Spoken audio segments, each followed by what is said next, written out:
Hey everyone, you may be wondering, is Bitcoin still a good investment? Which you, of course, could be forgiven for asking the question because Bitcoin has been mostly trading sideways for the past 5 or so months between mostly $55,000 per coin and $70,000 per coin. Okay, so I'm going to make an attempt to answer, is Bitcoin still a good investment? Obviously, I think yes. I'll explain why. Okay, so first of all, you've got to zoom out. The answer to all of these things is always zoom out. So if you take the most transformational technologies of all time, let's say the automobile, the internal combustion engine, the internet, electricity, all of those things. If you take all of those things over time, and then you zoom in to any 6 months or 12 months or anything, you can find periods of time where it looked like the adoption of that technology was not actually going to happen. So if you go look in the early days of, the Model T Ford with Ford, I haven't done this, but I know this is the case for sort of just macro investing. If you zoom in on Amazon or Apple or Google or Microsoft or any of the magnificent 7 stocks, which are the 7 highest performing stocks in recent years. Anyway, if you zoom in on any of those or the major technological changes over time, you will see exactly the sort of thing you see in Bitcoin right now. So let's go back to let's say the automobile, just to pick a random example. So the internal combustion engine is invented, automobiles come around, but no technology is adopted uniformly. With any technology, you end up with early adopters that jump on board quickly. Then there's sort of a lag where people are trying to figure out, hey, is this real? And it takes time for the next wave of people, and people tend to adopt technologies in waves, right? It's not this linear thing. So let's assume you had, invested heavily in the automobile. And for 5 or 6 months, the sales of automobiles, let's call it the Model T Ford or whatever, let's just assume that those are sort of going sideways.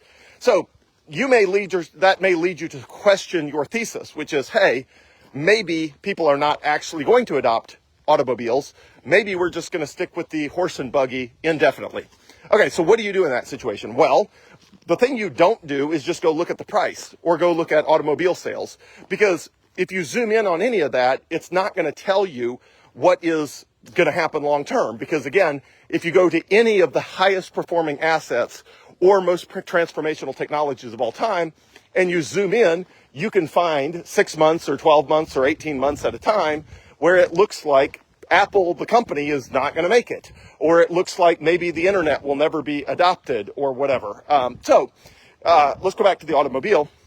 So the best thing to do is to go back to just first principles, which is, okay, you're heavily invested in automobiles. It's the early 1900s, and you're concerned that because, adoption of automobiles have temporarily stagnated, that maybe your investment is a bad one because maybe the world is not going to use automobiles. Okay, again, if all you do is just look at the automobile sales numbers, that can be misleading because you can get a flat line or something which is called range bound, which is, it's bouncing around between 5,000 and, 5,500 and 7,000 automobiles sold a month. And maybe it gets stuck there for like 6 months, just like the price of Bitcoin seems mostly between, at a zero, mostly between, 55,000 and 70,000. So you can get sort of stuck there for, potentially extended periods of time. So if you look at that, you could conclude, hey, maybe we're just not going to adopt automobiles. So the right thing to do is to look at the underlying asset to say, okay, what does an automobile do? People are using horses and buggies and automobiles for transportation. Now, is an automobile a better means of transportation than a horse and buggy? And you just go one by one and just say, okay, can it go faster or will it eventually go faster? Yes. Does it require all the maintenance and upkeep, of the care and feeding of physical live animals? The answer is no. Does it this? Does it that? You go through the top 5 or 10 attributes that make for a great means of transportation, and you would quickly conclude that automobiles are better than horses and buggies. They just are.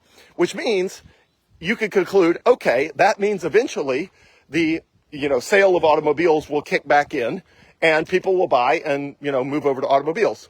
Again, same with electricity. If you had 6 months where the adoption of electricity instead of kerosene was just sort of, the adoption seemed to be stagnated, you'd sit back and you say, okay, let's talk about this. Let's think about this. Is electricity and the electric light bulb better than a kerosene lamp? Yes. It doesn't make smoke. It does not, it has the ability to glow brighter. You go through all the attributes for why somebody might use electricity rather than kerosene for lighting or heating or whatever it is. And you would conclude that, yeah, maybe we seem sort of stuck in the adoption of electricity, but electricity is going to get adopted because it's fundamentally better. So same is true for the printing press. Same is true for, anything. You can go to the fundamentals. So what does someone like me do when the price of Bitcoin has been mostly in the same range for 5 months? Well, first thing I do is I go look at the historical price of Bitcoin and realize that this has happened a bunch of times before, that it is totally normal for the price to get, stuck in a range for, 6 or 12 months, or even to go down for, 6 or 12 months. And that does not mean Bitcoin's broken. It means that in the natural adoption cycle of any technology, and again, you go back and look at the Magnificent Seven stocks and look at the first, 16 years, since Bitcoin is 16 years old. Go look at the, Magnificent Seven stocks in the first 16 years of their lives, and you can zoom in and you can find periods where they're sideways for 6 months in their stock price, or they go down for 6 months or 12 months or 18 months. It just happens. It's even with technologies and companies that ultimately are transformative. If you zoom in, you can find periods of time where they're behaving just like Bitcoin is behaving today. And it does not mean anything's wrong with that company or technology or with Bitcoin. It just means that temporarily, the market adoption is what it is. And there's a lot of dynamics in play for reasons people would adopt automobiles, reasons they would adopt electricity, reasons they would adopt the internet and all that sort of stuff. And that's just totally normal. So as it relates to Bitcoin, if the price seems stuck, I go back to, okay, let's go to the most fundamental questions we can ask about Bitcoin. What are the most fundamental questions? One, is the concept of money a technology that is valuable to humans? Yes, it is. Okay, we're not going to go back to barter. So yes, money is valuable. Okay, number two, do I believe politicians are going to suddenly be super responsible and that fiat currencies are going to stop losing value every year? No, I served for 8 years in the House of Representatives. I've been in and around politics for, the better part of 2 decades. Nothing inside me believes politicians are going to suddenly be responsible with money, and nothing about human history would lead anyone to conclude, all the way back to Roman ducats and all this sort of stuff, nobody would ever conclude that a currency that can be debased by humans will not be debased by humans. So if something starts out 100% gold coin, then it goes to 95, 90%, 70%, 65%, 52%, they're just going to dilute it. If humans can mess with the money, they will mess with the money. And so, okay, so money is a valuable technology. We're not going to stop using money. Politicians are not going to be responsible. We're not going back to gold. Again, I've done enough work to feel confident that I know we're not going to go back to gold as the money that we use as a nation. One, it already got taken away between 1933 and 1976. All of the gold that could be used as money was confiscated by the federal government of the United States. So, one, it's not going to work as money because it already got taken away one time, and if they took it away once, they can take it away again. Second, which they can't with Bitcoin. Second, gold is not divisible. It doesn't have the monetary properties that Bitcoin has as far as divisibility, authenticatability, the ability to send it over time and space. And gold is, they're digging about 2% more gold out of the ground every year, which means every 36 years, the total amount of gold in circulation doubles. Well, as population growth starts to fall off, which it is, expectations are somewhere between 9 billion and 10 billion people in the world. Population growth will go sideways and there will not be population growth. But the total amount of gold in the world getting dug out of the ground is going to keep going up, 2% a year. So just on the fundamentals of its monetary properties, Bitcoin is better than gold. So we're not going to stop using money as a technology. Politicians are not going to start being responsible. We're not going back to gold, which means we are going to use some form of money that works and cannot be debased. And Bitcoin obviously is I believe, that money. So I go through the fundamentals of, okay, is Bitcoin durable? Is it divisible? Is it authenticatable? Does it have every single element of what a perfect monetary system would have in the world? And the answer is yes. Can I buy stuff with Bitcoin? Yes. With the Bitcoin Coinbase debit card, I can go buy anything with a debit card. And for larger purchases, I can use the actual just Bitcoin network. So, recently, I guess it was earlier this week or late last week, I was paying somebody and they sent me a Bitcoin invoice and I, pasted it over into a Bitcoin wallet and it said, hey, do you want to pay this person, this amount of money? And I clicked yes and it said done and it was done and it was amazing. And we did not have to worry about, whether we were on Venmo or PayPal or Zelle or any of the different apps. We didn't have to be on the same app. We didn't have to interact with anyone that could freeze accounts, suspend accounts, require authentication. It's just, hey, I can transmit value as easily as I can send an email to anyone in the world. As easy as I can send an email, I can transmit value with Bitcoin. And it works incredibly well, and it's just amazing technology. So every time I use Bitcoin, like native Bitcoin, I'm like, this is just amazing technology. Again, similar to you flip a switch and a light bulb turns on.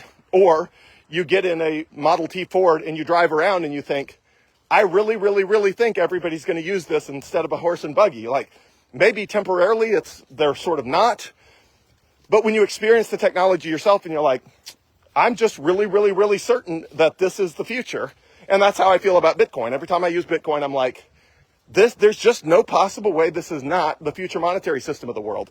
It checks every box. So again, I don't look at any investment as it's a good investment because the number's going up. In fact, often, investments that people buy only because the numbers are going up, but they don't actually understand, the underlying technology, ends up being an investment where the number ultimately goes down. So I don't buy things because I think the numbers, is going up. I buy things because I think they have an incredibly high underlying fundamental value, and that underlying fundamental value will eventually be represented in their price. That may be represented in the price today. It may be represented in the price in the future, but it always eventually gets represented in the price. So eventually people did adopt automobiles, and eventually the automobile companies that were successful in the automobile marketplace made money. Eventually people adopted electricity, and the companies that were built on the adoption of electricity made a lot of people a lot of money. Eventually people did adopt the internet, and that made a lot of people a lot of money. So the same is true on Bitcoin. Bitcoin's fundamentals are the most solid investment of anything I've ever owned. And every time I use it, I research it, which is constantly. I spend, hours every single day reading about, researching, and following Bitcoin, Bitcoin news, Bitcoin research, Bitcoin, technological developments. And every aspect of that leads me to conclude the same thing, which is the underlying investment is rock solid because of the fundamentals. And if the fundamentals are solid, then does it really matter that the price has been mostly sideways for the last 5 months? And the answer is no. I mean, I would love it to be higher because then everything I buy with my Coinbase debit card's even cheaper as compared to the price I paid for the original Bitcoin. But you know what? I'm always buying more Bitcoin too. So I've got direct deposit, all of my income streams, direct deposit to Coinbase and are auto converted into Bitcoin. So if the price is cheap one day, well, guess what? If I get a, direct deposit that day, I'm buying cheaper Bitcoin. So let me recap here. The recap is money's an important technology. Politicians are not going to solve that problem. We're not going back to gold. We are going to use a digital hard money in the future. Nothing is going to replace Bitcoin for all of the things I've covered in previous videos about, if you try to improve on Bitcoin in some way, you have to make it worse in some other way. And Bitcoin chose to be the most secure, the most decentralized digital asset. And for the base layer of the monetary system, those are characteristics that cannot be improved upon without making a sacrifice that people are unwilling to make. So for all those reasons, I think Bitcoin is a fantastic investment. As with the previous video and every video I ever do, this is not investment advice or accounting advice or legal advice. This is just my personal opinion. And anyway, but I think Bitcoin is a fantastic investment at $57,000 per coin. And frankly, I think it's a fantastic investment at any price under $75,000 per coin. And since the price has never been above $75,000 per coin, I don't believe there's been any time in the last 16 years where Bitcoin was not a great investment. So happy to answer any questions. My conviction of Bitcoin remains at 100 out of 100. All the news headlines are positive with regard to Bitcoin, and it is only a matter of time until that is reflected in the price of Bitcoin, at which point everyone will wish they had bought a whole lot more, which is what always happens as the price goes up. Everyone wishes they had bought more, and that has been the consistent theme for the last 16 years. So hopefully it all helps. I'm here for anything you need as always. Thanks and have a great day.